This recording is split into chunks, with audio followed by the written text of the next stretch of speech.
Up, Boston on road, Panama City, Panama, heading off to Costa Rica tonight on the night bus. Before I headed there, I want to have a little recap of Panama, what I thought of it. You know, it's a pretty cool place.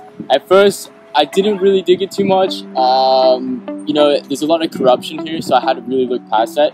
If you look in the background here, you see a skyline full of cities, but it looks like they're inhabited. They're not. They're what they call a push button, and they're funneling drug money in through real estate here. Actually, 40% of the real estate here in Panama is funded by drug money, coming up from Colombia, transported back on up through Mexico and into the States. So it's actually quite an interesting thing. In a place where 40% of the people live on $2 to $3 per day in this entire country, you have an entire city that's only half full. It's a really interesting place. There's actually heaps of playgrounds here. I don't know why, and there's no kids either, unless you go into the slums. Once you go into the slums, you start to see people, real city life and everything. But to be honest, this is a bit of a facade here.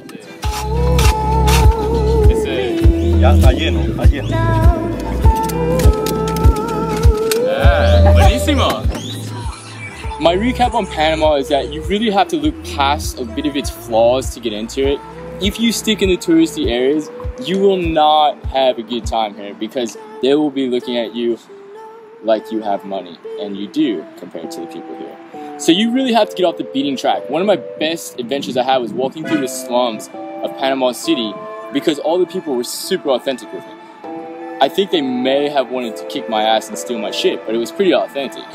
And so among that, you know, it's pretty good. I saw the Panama Canal here. You know, I sort of did things on a bit of a budget.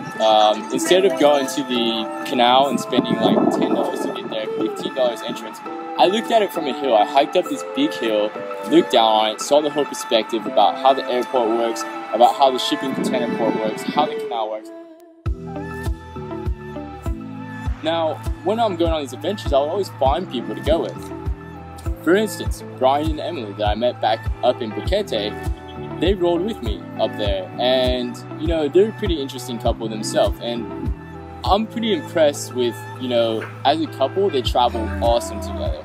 And I find that very impressive because it's a very difficult thing to do, to travel with a significant other. I'm here with Brian and Emily from Humboldt County, California, right? Where the weed is. And they were like this coolest couple that I met traveling in Panama. Legit, awesome. And we spent some time together. Boquete, met up here, and I had a good time with them. And one thing that I noticed about them is they're living super simple, small backpack, enjoying the moment. And what I want to ask you guys, what you can say to people out there that want to get out there, travel, and want to take the most from life. Yeah, we think that what you want to do, you start doing right now as much as you can. So maybe you have a huge goal of traveling the world, but right now you only have enough money to go to Panama and Costa Rica. So do step by step and do what you can. And they know what's up. They have a good time. And as a third wheel in their relationship for the last few days, I had a great time. I highly recommend anyone to come to Panama. Check it out. Like, get off the backpacker trail. Like, get off the beaches that everybody's going to and the mountain towns. Talk to some local people. Get in there. See some awesome shit.